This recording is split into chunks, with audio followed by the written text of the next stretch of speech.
Go to Brooklyn in the morning, brunch with a friend of mine. Have that. Drive. This is yesterday, Saturday.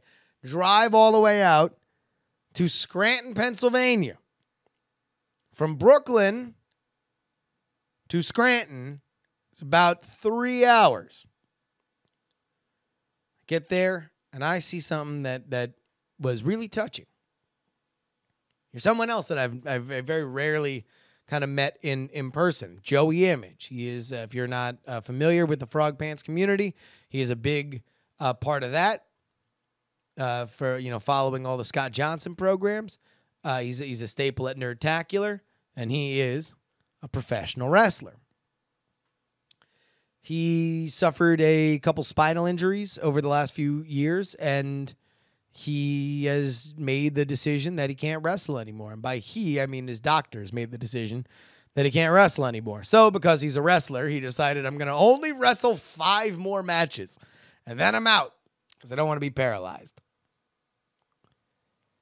So he's wrestled 5 more matches, and last night was his last. And I drove out to see it. Now, I don't want to get into the specifics because I've already talked enough about wrestling. But when I was driving out there, I had a question on whether or not, why am I doing it? Like, I like Joey. I know Joey. But that basically took another day that I could have had here out. And this is a time of year, a time in my life where I really need every spare moment I can. Now, I never really thought that I wasn't going to do it, but while I was driving out, there was definitely some second guessing in my head. And I was like, well, I mean, fuck, like I'm robbing Peter to pay Paul here. Like I'm taking time out of planning the wedding. I'm taking time out of doing the contender. I'm taking time out of planning the one-man show. Why am I driving to motherfucking Music, Pennsylvania to go to a youth center to watch indie wrestling?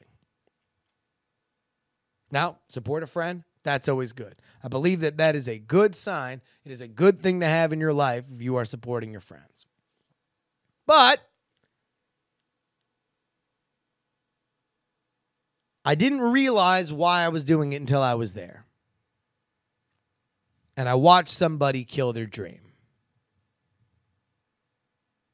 I watched a grown man choke back tears because something that he had always told himself would be how he made his living was no longer his living.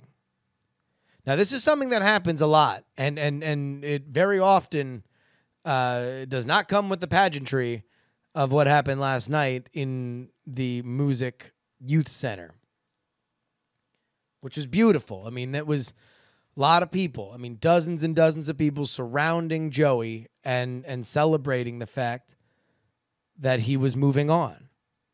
A lot of times when we give up on our dreams, it's a lonely, depressing experience. Now, it's not to say that Joey's not going to have that experience, but there's very rarely a ceremony when you just decide, yeah, I can't do what I thought I was going to do. I got to do something else. Now, very often we don't have a doctor telling us we can't do it. And a lot of us don't do performance art in the way that professional wrestling is, or make the connections that a lot of people do when you are a professional wrestler. But it was that weird blend of reality and unreality that wrestling is so great for that brought everybody around the ring and started banging on it. It was sad. It was like a combination party and retirement. It was a graduation and a retirement party all in the same moment. And meanwhile, it's surrounded by all these wrestlers who are younger that are looking at Joey and saying, well, I mean, they have a relationship with him. They're emotional for him moving on, but you can see it in their eyes that a lot of them are like, fuck, any moment this could be me. Any moment I could fall the wrong way and I could be told this is never going to happen for me. It was amazing. It was what I love the most about professional wrestling, which is emotion.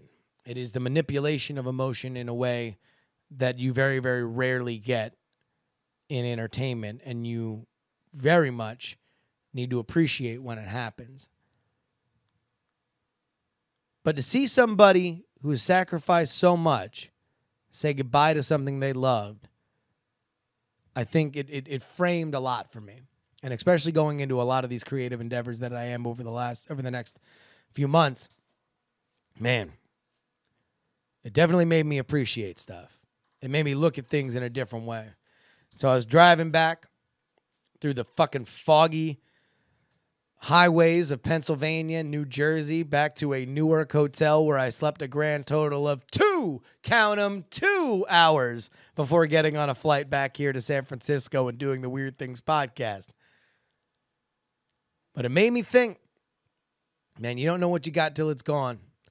And you never know how long you're going to be able to do it before somebody comes in, be it a doctor, be it your own finances, be it somebody in your life that needs more of your attention.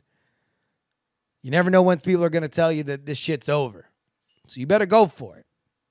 You better go for it hard. And that's what Joey Image taught me last night. And that's why I was out in a fucking youth center in goddamn Music, Pennsylvania.